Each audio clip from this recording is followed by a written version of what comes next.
ద్వారకలో ఉన్నాం మనం. ద్వారకలో ఉన్నాం. ఎవరి దగ్గర? నారదముని దగ్గర ఉన్నాం. ఆ నారదముని ఏమంటున్నాడు? నేను సృష్టిలో ఇంతవరకు ఎవరు దర్శించినటువంటి అపురూపమైనటువంటి అవతారాన్ని నేను దర్శించానని చెప్పి ఆనందంగా చిందులు వేస్తున్నాడు ఆయన. కృష్ణుడు చూసి, ఏయ్ నారదా, దర్శించావు గాని, చూసావు గాని ఈ రూపం ఎవరికి చెప్పదు, ఈ రూపం గురించి ఎవరికి చెప్పదు అని చెప్పన్నాడు.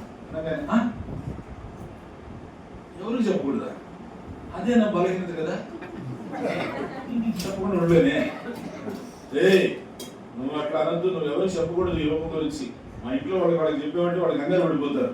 ఆ లోపల కూర్చున్న వాడికి మీ ఆయన ఇంత పెద్ద పెద్ద కళ్ళుతో ఇట్లా అయిపోయి చేతులు ఇట్లా కూర్చుకుపోయి ఇట్లా అయిపోయాడని చెప్పావనుకో, ఏదో అయిపోయిందని చెప్పేసి నన్ను చాలా కంగారు పడిపోతారు. చెప్పొద్దు వాడికి అని అంటే చెప్పకుండా ఉండలేనే. సరే చెప్పు, నీకేం కావాలో చెప్పు, నీకేం కావాలో చెప్పు, ఇస్తాను, నువ్వు మాత్రం చెప్పకుండా ఉండాలి అని అంటే ఇట్లయితే ప్రయత్నం చేయొచ్చు. కలియుగంలో జీవులందరూ భక్తి చేయాలంటే ఏడుస్తారు. కనుక మనం వాటన్నిటికీ ఎంతో టైం ఇస్తారు, ఎంతో ఎనర్జీ ఇస్తారు. కానీ భగవంతుని భక్తి చేయడానికి కాస్త సమయం పెట్టి, అరే ఆదివారం పూట కొంచెం సత్సంగానికి వచ్చి కూర్చుంటారా అని అంటే కూడా దానికి 100 సార్లు ఆలోచన చేస్తారు. ఏదన్నా కొత్తగా వచ్చింది థియేటర్లో అంటే పొద్దున్న 3ంటికి వెళ్ళి కూర్చుంటారు అక్కడ. మరి ఇక్కడ 6ంటి, ఇక్కడ 4:30కే, ఇక్కడ 3ంటికే కాదు కదా, 4:30కి భగవంతుడి దివ్య మంగళహారతి జరుగుతుంది.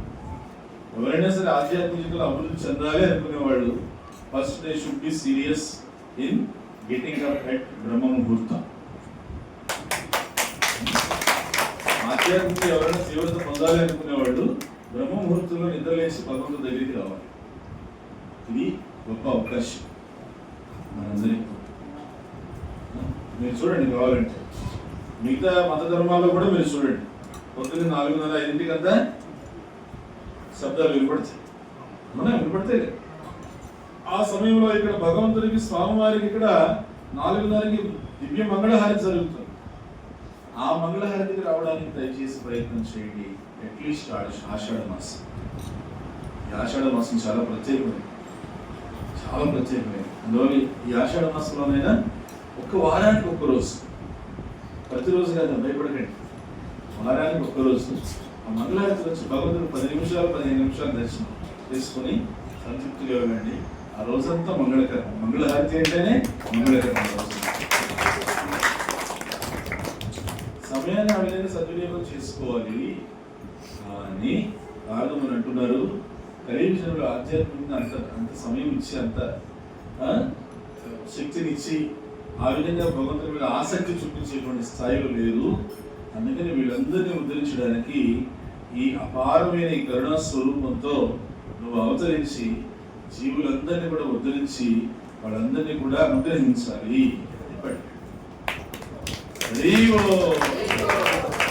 అలా అనగానే ఇంకా నారదముని ఈ విధంగా అనగానే, ఏమిటి ఈ రూపంతో అవతరించాలా? అవును, ఈ రూపంతోనే నువ్వు అవతరించాలి, అవతరించి అందరినీ అనుగ్రహించాలి. ఎందుకంటే ఇది పారవస్యానికి పరాకాష్ఠ స్వరూపం, ఇది మహాభావ స్వరూపం అంటారు. జగన్నాథ స్వరూపం ఏమంటారు? మహాభావ స్వరూపం. అందుకే అక్కడ జగన్నాథ స్వామిని కూడా ఏమని పిలుస్తారంటే స్థానికులు మహాభావు అంటారు. మహాభావు మహాభావు అని చెప్పి ఆయన మహాభావు అంటారు, ఆయన పేరు. అలా భగవంతుడు దానికి 2 అర్థాలు. ఒకటేమో మహాభావాన్ని ప్రకటించిన వాడు, ఇంకోటి వచ్చి మహాబాహువులతో అందరినీ రండి, నా ఇంటికి రండి అందరూ అని చెప్పి ఆహ్వానిస్తున్నాడు. 24వ తేదీ ఖమ్మంలో పొరుగు వీధుల్లో వస్తాడు భగవంతుడు. వచ్చి అందరిని తన చేతులతో రండి, అందరూ మనవాళ్లే, రండి, అందరూ మనవాళ్లే, అందరూ నా వాళ్లే అని భగవంతుడు అందరినీ పిలుచుకుంటాడు. ఆ విధంగా మహాబాహు అంటారు. అలాంటి ఈ రూపాన్ని కలియుగ జనుల కోసం నువ్వు అవతరించాలని అడిగితే అప్పుడు కృష్ణుడు నారదునికి ఇచ్చినటువంటి వాగ్దానమే ఈరోజు మనం చూస్తున్నటువంటి జగన్నాథ బలదేవ సుభద్ర మహేశ్వరుడు. శుద్ధ భక్తుడికి ఇచ్చినటువంటి వాగ్దానం కోసం భగవంతుడు ఈ రూపంతో అవతరించాడు. సామాన్యమైనటువంటి రూపం కాదన్న జగన్నాథ స్వరూపం వెరీ వెరీ స్పెషల్, చాలా చాలా ప్రత్యేకం. అలాంటి జగన్నాథ స్వరూపం అంటే భగవంతుని ఎన్నో రూపాలు ఉన్నాయి, ఎన్నో అవతారాలు ఉన్నాయి. అవునా మత్స్య కుర్మ వామన వరాహ రామ పరశురామ బలరామ శృంగురామ ఇట్లా ఎన్నెన్నో ఉన్నాయి, భార్గవరామ. ఈ అవతారాలన్నింటిలో కూడా ప్రత్యేక అవతారం జగన్నాథ స్వామి. ఎందుకంటే కేవలం జీవుని ఉద్ధరించడం కోసమే దయారూపంతో వచ్చాడు. ఆయన దయారూపం ఏమిటి అని అంటే కేవలం మీరు నా దగ్గరికి వచ్చి ఒళ్ళు ఏమి కదల్చకుండా నాలుగు ఒక్కటి కదిలించాను చాలు. నాలుగు చేసే పనులు కంటే కదిలించింది. అది కదిలిందంటే రెండు పనులే కదులుతుంది. ఒకటి నమ్మలేదా, ఇంకొకటి మాట్లాడు. ఈ రెండింటికి నాలుగు కదిలించండి చాలు అంటాడు జగన్నాథ్. అంటే జగన్నాథ స్వామి దగ్గరికి వచ్చి ఏం చేయాలన్నమాట, హరే కృష్ణ హరే కృష్ణ కృష్ణ కృష్ణ హరే హరే హరే రామ హరే రామ రామ రామ హరే శాంతి. తర్వాత honouring Krishna Prasad. Honouring eating అన్నాం, తినడం అన్నాం, గౌరవం ఏమంటాం తీసుకోవడం, స్వీకరించడం. ఎందుకంటే ఆయన ఉచ్చిష్టం మనకి ఇచ్చాడు భగవంతుడు జగన్నాథ స్వామి ప్రసాద్. సామాన్యం కాదు భగవంతుడు. ఆయన అక్కడ ఆ భగవంతుని యొక్క ఉచ్చిష్ట మహాప్రసాదం తీసుకోవడం ఎంత ముఖ్యం అంటే చెప్తారు. పూరికి వెళ్ళి నువ్వు భగవంతుడు జగన్నాథుని చూడకపోయినా దర్శనం చేసుకోకపోయినా పర్వాలేదు, జగన్నాథ్ ప్రసాదం తీసుకోకుండా వస్తే మాత్రం మహా అపరాధం అలా చెప్తారు. అందుకని జగన్నాథ్ పూరిలో ప్రతి ఒక్కరు కూడా కొద్దిగా స్వామి ప్రసాదం తీసుకొని వస్తారు. మరీ అంత ఎమర్జెన్సీ అర్జెంట్ ఉంటే గుడిలో ఎక్కువ జనం ఉంటే దర్శనం బాగా కష్టం అనుకుంటే ప్రసాదం తీసుకుని వచ్చేస్తారు.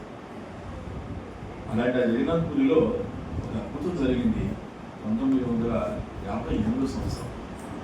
ఏమిటి అద్భుతం అంటే జగన్నాథ స్వామి మందిర గోపురం ఉంటుంది. ఆ గోపురం 110 అడుగులు ఎత్తుంది. 110 అడుగులు ఎత్తు. ఆ 110 అడుగులు ఎత్తున్నటువంటి ఆ గోపురానికి పైన సుదర్శన చక్రం ఉంది.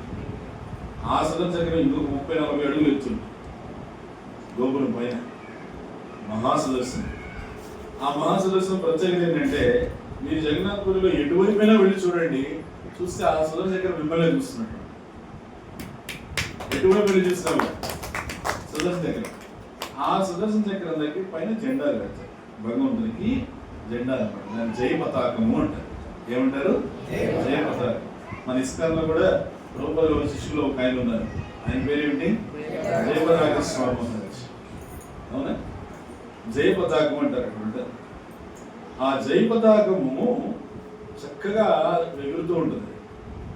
ఎగురుతూ ఉంటే ప్రతిరోజు ఏం చేస్తారంటే భగవంతుడికి ఆ జయ పతాకాన్ని దింపి కొత్త జయ పతాకం కడతారు. జయ పతాకాన్ని దింపేస్తారు. దింపేసేసి కొత్త జయ పతాకాన్ని కట్టి ఆ పాత జయ పతాకం కిందకి తీసుకొచ్చి భక్తులకి అందరికీ పనిచేస్తారు. దక్షిణ తీసుకొని పనిచేస్తారు.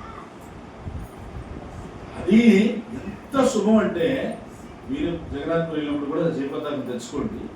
ఎంత శుభం అంటే అది ఇంట్లో పూజా మందిరంలో కానీ లేకపోతే ఇంట్లో ఎక్కడ కూడా మైలు తగలంత ప్రదేశంలో పెట్టుకుంటారు. అది ఎలా అంటే ఇంటికి జయ పతాకం ఉన్నారు అంటే ఇంటికి విజయాన్ని శుభాన్ని ఇచ్చేటువంటిది. అందువల్ల ఆ జయ పతాకాన్ని ఒకే వంశస్థులు రోజు ఎక్కి ఆ 110 అడుగుల గోపురం ఎక్కి ఆ సుదర్శన చక్రమూర్తి దగ్గరికి వెళ్ళి జయ పతాకం తీసేసి పాతది కొత్తది మళ్ళీ అక్కడ తగిలించేసేసి దిగేస్తారు. దిగేసి వచ్చిన తర్వాత అందరికి పంచిపెట్టేస్తారు. మరి ఇది ఒకే వంశం వాళ్ళు చేయాలి అన్నది. ఒకే వంశం వాళ్ళంటే ఎట్లా చేస్తారు? ఆ తండ్రి బిడ్డకి చిన్నప్పటి నుంచి నేర్పిస్తాడు. వంశ పరంపర సేవ ఈ రోజుల్లో మనం చూస్తున్నాము. చాలా గుళ్ళల్లో ఆలయాల పూజారులు ఉండేవాళ్ళు. మేమంటే ఏదో వ్యతిరేక పూజలు ఉన్నాం, మా పిల్లలు ఈ పని చేయకూడదు, వాళ్ళు సాఫ్ట్వేర్లు వెళ్ళిపోవాలి, వెళ్ళిపోవాలి, యూఎస్ఏ వెళ్ళిపోవాలి, వెళ్ళండి డాక్యుమెంట్ మామూలు వేస్తారు.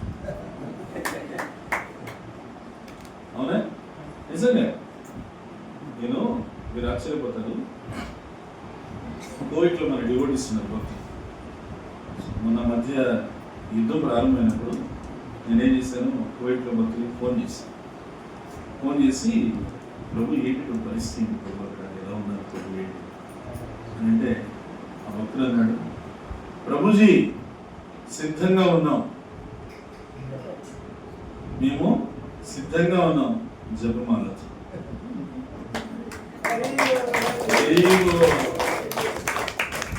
వాళ్ళు యాక్చువల్గా బంకర్లో ఉన్నారు, వాళ్ళ కింద బంకర్లో ఉన్నారు. నేను ఫోన్ చేస్తాను, వాళ్ళు అన్నారు ప్రభుజీ మేము సిద్ధంగా ఉన్నాం జపమాలతో. వాళ్ళు అక్కడి నుంచి వచ్చేదానికి పరిస్థితి లేదు. ఎందుకు లేదనంటే విమానాలు ఏవి రావడం ఆపేశారు. వచ్చే 1-2 విమానాలు ఉంటే వాటిల్లో రావడానికి ఒకవైపున ఛార్జ్ 1,50,000, అక్షరాల 1,50,000. అంత ఖరీదు పెట్టుకుని ఎవరు వస్తారు? అందరూ భక్తులు తక్కువ. సో మన డివోటీస్కి నేను ఫోన్ చేస్తే వాళ్ళు అన్నారు, ప్రభుజీ మేము సిద్ధంగా ఉన్నాం జపమాలతో. కృష్ణుడు మాకు అవకాశం ఇస్తే ఈ శరీరంతో ఈ జపమాలతో మేము కొనసాగుతాం. ఒకవేళ ఆ అవకాశం లేదు అని అంటే ఈ జపమాలతో జపం చేసుకుని శరీరం వదిలి ఇంకొక జన్మలో భగవంతుని యొక్క నామజపమే చేసుకుంటాం. మీరు ఇక్కడ నుండి చెప్తున్నారంటే నాకు కంఫర్ట్గా ఉంది. ఇక్కడ చక్కగా మీరు ఇక్కడ నుండి వింటున్నారంటే కంఫర్ట్గా కూర్చొని వింటున్నారు. కానీ అక్కడ నేను మాట్లాడే వ్యక్తి ఆ పక్క ఈ పక్క అని శబ్దం అవుతుంటే అదురుతున్నాడు. భూమి క్షిపణులు పడుతున్నాయి కదా, వార్ హెడ్స్ పడుతున్నాయి, డ్రోన్స్ పడుతుంటే భూమి అదురుతుంది ఒక పక్క. ఏమండి అక్కడ ఏదైనా చిన్న దీపావళి టపాకే పిలుస్తారు, ఇక్కడ చెవులు అంత ఇది అవుతుంది. అలాంటిది అక్కడ అంత పెద్ద పెద్ద వార్ హెడ్లు పడుతుంటే భవంతులు కదులుతున్నాయి, భూమి అదురుతోంది. అది ఎప్పుడు వచ్చి మీద పడుతుందో తెలియదు. ఆ పక్క ఈ పక్క పడింది, ఇక్కడ పడవచ్చు, ఏ క్షణంలోనే పడవచ్చు. భక్తులు వాళ్ళు ఆ స్థితిలో ఉన్న వ్యక్తి మాట్లాడుతున్నాడు. నేను మాట్లాడేది పెద్ద మాట కాదు, నేను చెప్పేది పెద్ద విషయం. ఆ స్థితిలో ఉన్న వ్యక్తి ఏం చెప్తున్నాడంటే, ఆ డివోటీ ప్రభుజీ నేను జపమాలతో సిద్ధంగా ఉన్నాను, ఏ క్షణంలో ఏమైనా సరే కృష్ణుడు అవకాశం ఇస్తే ఇదే శరీరంతో కొనసాగుతాం. లేదు అవకాశం లేదు అని అంటే ఈ మంత్రంతోనే శరీరం వదిలేసి ఇంకొక జన్మలో భగవంతునామం జపం చేస్తాం.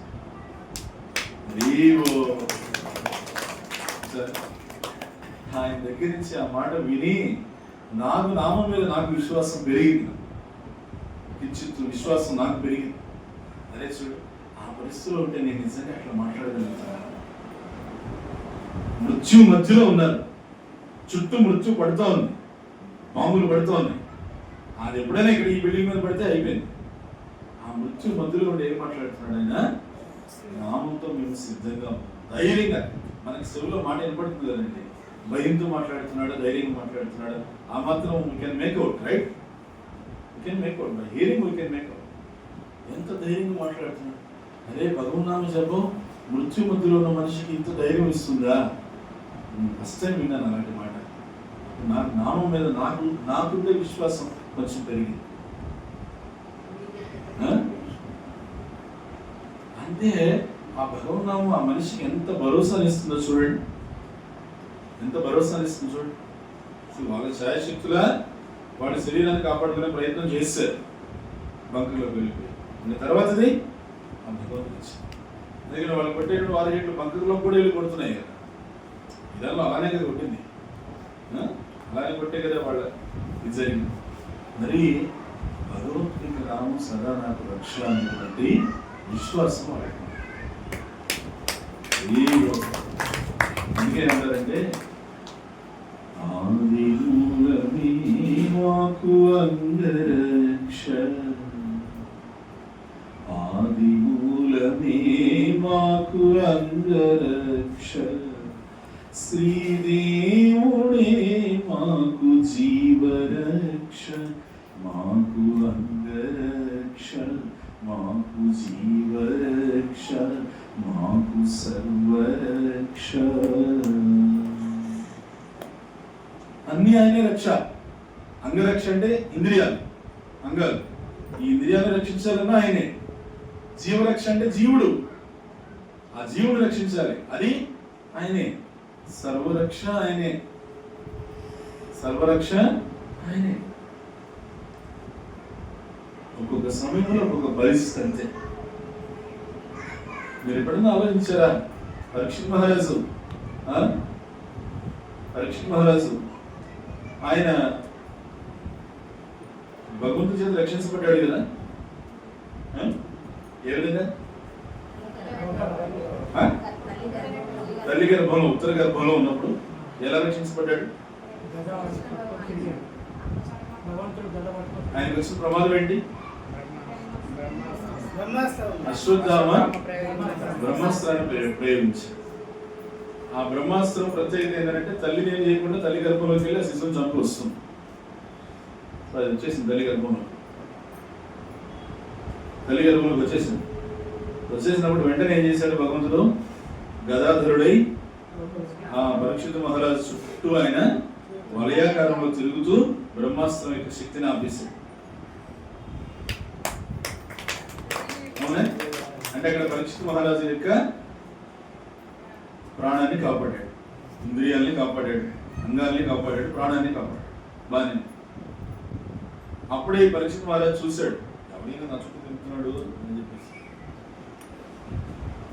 జన్మ తీసుకోగానే బయటికి రాగానే ఈయన పరీక్షలు చూడటం మొదలు పెట్టాడు. అక్కడ ఆ గర్భంలో ఆ భయంకరమైనటువంటి ఆ వేడి బ్రహ్మాస్త్రం వస్తే దాని బారి నుంచి నన్ను కాపాడిన మనిషి ఎక్కడ ఉన్నాడా అని చెప్పి ఆ పరీక్షగా చూస్తున్నాడు అంట అందరినీ.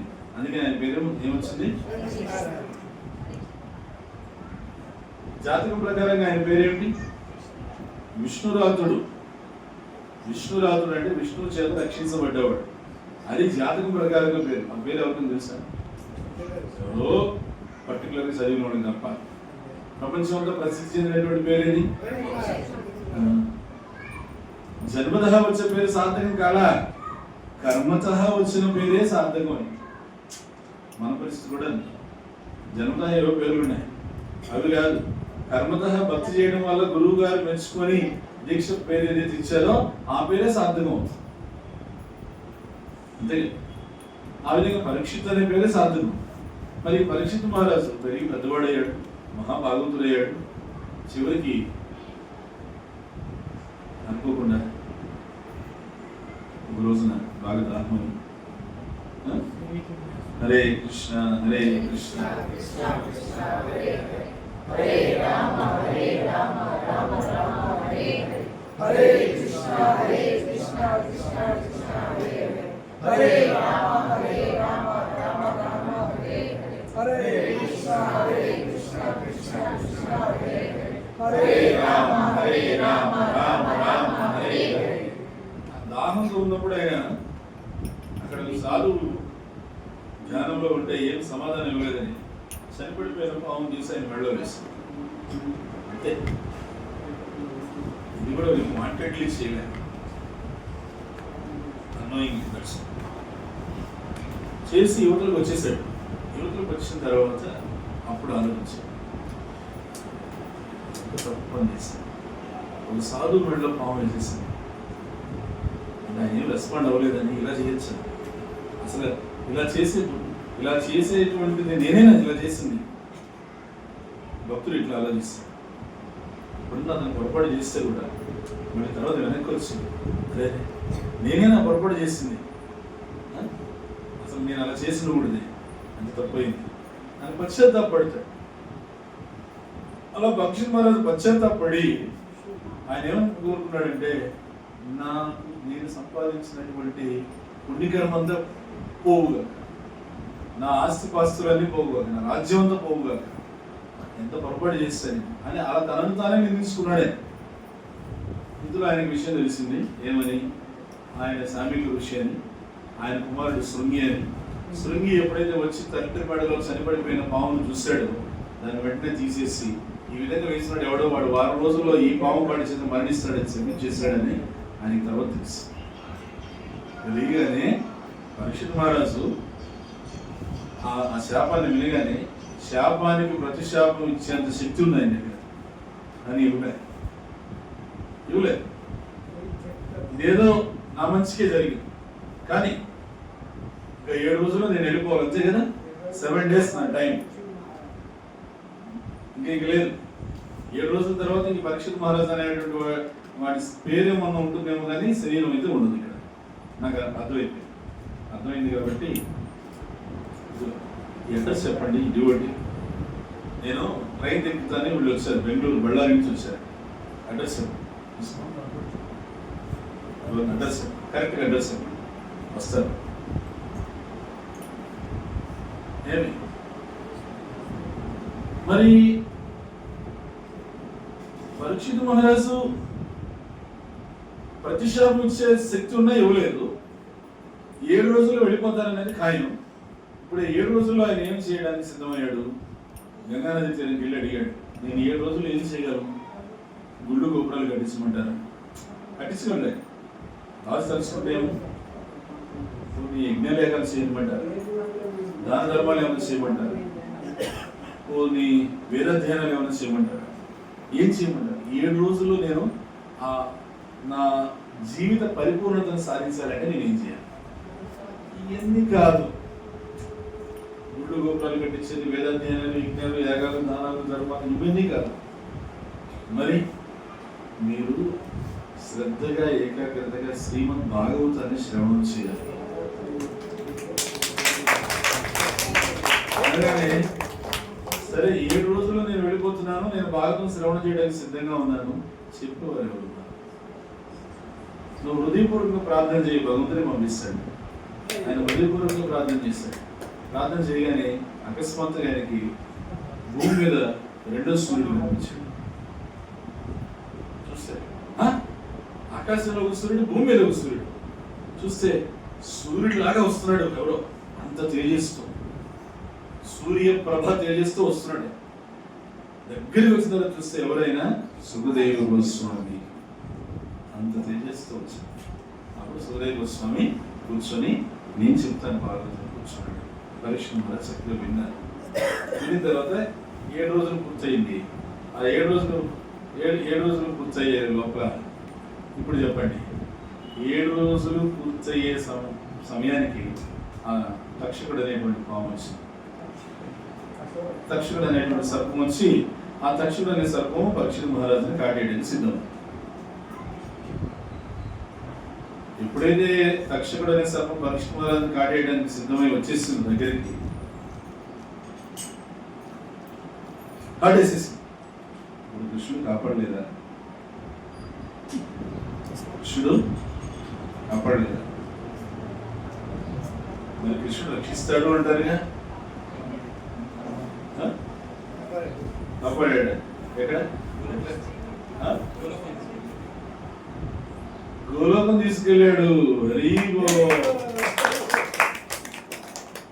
నేనేంటంటే ఆ రోజు బ్రహ్మాస్త్రం బారి నుండే కాపాడాడే, చిన్న పాము కాటి నుంచి కాపాడలేకపోయాడు. ఈ భక్తులు బాగా అర్థం చేసుకోవాలి, అందుకే చెప్తున్నాను. అశ్వత్థామ బ్రహ్మాస్త్రం నుంచి ఎవరు తప్పించుకోలేడు, ఛాన్సే లేదు. అది భగవంతుడు జోక్యం చేసుకుంటేనే అవుతుంది. అలాంటి బ్రహ్మాస్త్రం బారి నుంచి ఈ పరీక్షిత్ మహారాజు ఇదే వ్యక్తిని తప్పించాడు. మరి అదే వ్యక్తి పాము కాటి నుంచి తప్పించలేకపోయాడు. అంటే భగవంతుడు అక్కడ అసమర్థుడేనా? భగవంతుడు రక్ష లేదనా? మనం అర్థం చేసుకోవాలి, రక్షణ అంటే ప్రతిసారి కూడా దేహ రక్షణ కాదు, జీవరక్షణ.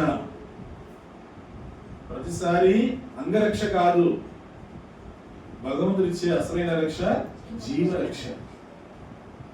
పరీక్షిత్ మహారాజు ఆ జీవరక్ష ఇచ్చాడా లేదా? ఇచ్చాడు. ఎందుకంటే తక్షకుడు వచ్చి కాటు వేసే లోపలే పరీక్షిత్ మహారాజు కృష్ణుని స్మరణ చేసుకుంటూ హరే కృష్ణ కృష్ణ కృష్ణ హరే హరే హరే రామ రామ రామ హరే హరే అని నామం చేస్తూ ఆయన శరీరాన్ని వదిలిపెట్టి వెళ్ళిపోయాడు. వెళ్ళిపోయిన తర్వాత నిర్జీవమైన శరీరాన్ని తక్షకుడు కాటు వేశాడు. సజీవ శరీరాన్ని కాదు, నిర్జీవ శరీరాన్నే కాటు వేశాడు. శరీరం అప్పటికి వదిలేసి ఆయన భగవద్ధామ ప్రయాణం వెళ్ళిపోయాడు. అంటే ఇక్కడ భగవంతుడు ఏమిచ్చాడు? జీవరక్ష. ఫస్ట్ లో దేహరక్ష. మనం ప్రతిసారి మనం ఏం ఎక్స్పెక్ట్ చేస్తామంటే భగవంతుని దగ్గర దేహరక్షే ఎక్స్పెక్ట్ చేస్తాం. కానీ అన్నిసార్లు భగవంతుడు దేహరక్ష ఇవ్వడు, కానీ అన్నిసార్లు జీవరక్ష ఇస్తాడు. అన్నిసార్లు జీవరక్ష ఇస్తాడు. అందుకని అన్నమాచార్య చాలా క్లియర్ గా చెప్పాడు, మనం అర్థం చేసుకోవాలి. ఏమని? ఆది మూలమే మాకు అంగరక్ష, శ్రీదేవుడే మాకు జీవరక్ష, మాకు అంగరక్ష, మాకు జీవరక్ష, మాకు సర్వరక్ష.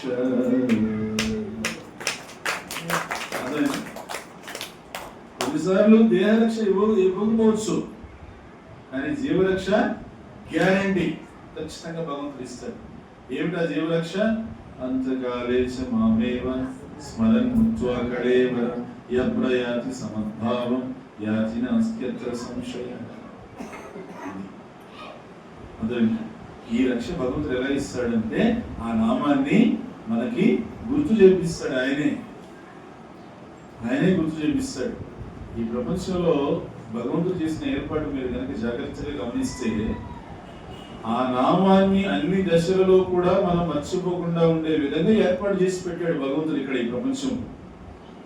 తెలుసా? అవునా? ఏం పేరు? పూర్తి పేరు చెప్పరా? ధన్వీర్ కృష్ణ. అవునా? ఏం పేరు? కౌశిక్ కృష్ణ. ఇలా రకరకాల పేర్లన్నీ మనం వింటున్నాం కదా. ఈ పేర్లన్నీ కూడా భగవత్ సంబంధమైనటువంటి పేర్లే కదా ఇవన్నీ. పొద్దున లెగిస్తే నారాయణ, కృష్ణ, గోవింద, విష్ణుస్వామి, ఈ భగవంతుడి పేర్లేనా మనం పిలిచేది. ఈ భగవంతుడి పేర్లు పిలిచేటువంటి ఈ సంప్రదాయాన్ని ఎవరిచ్చారు మనకి? ఆ భగవంతుడే ఇచ్చాడు. ఏ విధంగా? ఇప్పుడు జీవులు పుడుతున్నారండి, రోజు పుడుతున్నారు. మరి పుట్టినప్పుడు ఎవని పేర పిలుతురు ఇలా పుట్టిన జీవుల, ఎవని పేర పిలుతురు ఇలా పుట్టిన జీవుల, నవ్వుచు మాస నక్షత్ర నామముల, అవ్వల ఎవ్వని కేశవాది నామములే, రవ్వగా ఆచమనాలు రచయింతును, ఆతడి బ్రహ్మణ్య దైవం ఆది మూలమైన వాడు. ఎవరి పేరుతో పిలుస్తారు జీవులందరినీ? ఆ భగవంతుడి పేరుతోనే పిలవాలి. మరి ఆ భగవంతుడి పేరుతో పిలవాలంటే ముందు ఆ పేరు పెట్టుకోవాలి కదా మీ పిల్లలకి. ఆ పేరు పెట్టాక మీరు ముందు ఎవరిని పిలవాలి? ఇప్పుడు మీ పిల్లల్ని ఆ పేరుతో పిలవాలంటే ఆ పేరు పెట్టేవాళ్ళని పిలవాలి. అదో పంతులు పిలవాలి. వచ్చాడు. ఈ పంతులు వచ్చిన తర్వాత ఈయనేం చేస్తాడు? ఈ బిడ్డకి ఆ పేరు పెట్టేదాన్ని కూర్చుంటాడు. కూర్చొని ఏం చేయాలి ముందు? అదే ఇక్కడ చెప్తున్నాడు. అవ్వల రవ్వగా ఆ కేశవాది నామములే, రవ్వగా ఆచమనాలు రచయింతురు. ఇప్పుడు ఆయన ఏం చేశాడు? మీ బిడ్డకి ఆ పేరు పెట్టాలి కాబట్టి ముందు ఆ పంతులు కూర్చొని ఏం చేయాలి? ఆచమనం చేసుకోవాలి. ఆచమనం చేస్తున్నాడు చూడండి. ఆచమనం చేస్తాడు. ఏం ఆచమనం చేస్తున్నాడు చూడండి. కేశవాయ నమః, నారాయణ నమః, ఆ భగవంతుడి పేర్లు పెట్టి ఆచమనం చేయాలి. లేకపోతే ఏం ఆచమనం ఇంకది? నీ బిడ్డకి భగవంతుడి పేరు పెట్టాలంటే, నువ్వు నీ బిడ్డను భగవంతుడి పేరుతో పిలుచుకోవాలంటే నువ్వు పంతులు పిలుచుకోవాలి. ఆ పంతులు వచ్చి కూర్చొని ఏం చేయాలి? భగవంతుని పేరు పిలిచి ఆచమనం చేసుకుంటే గానీ నీ బిడ్డగా పేరు పెట్టాలి. మళ్ళీ భగవన్నామే సరే, పుట్టినోడికి ఈ పేర్లు పెట్టారు బాగానే ఉంది. తర్వాత అంశమే దేవుని నారాయణ నామమే గతి, అత్సమే దేవుని నారాయణ నామమే గతి, చచ్చేటి వారికి సన్యాసం వారికి. ఆ దేవుని యొక్క నారాయణ నామమే గతి అంట. ఎవరికి? చచ్చేటి వారికి. మనకు కాదు, చచ్చేటి వారికి. మనం బాగు కదా, మనం ఎప్పుడు ఇక్కడే ఉంటాం కదా. మనకేనా చెప్పింది? మనకేనా? అయ్యో బాబు, మనకేనా? మనం వెళ్ళమనుకున్నాను నేను ఇప్పుడు దాకా. మనం మనకేనా? అచ్చమే దేవుని నారాయణ నామమే గతి, చచ్చేటి వారికి సన్యాసం వారికి. అన్నమయ్య ఒక కొద్దిగా కొంచెం గుచ్చినట్టు చెప్తే మనకు అర్థమవుతుందని చెప్తున్నారు. చచ్చేటి వారికి అంటే ఎవరికి? మనందరికీ.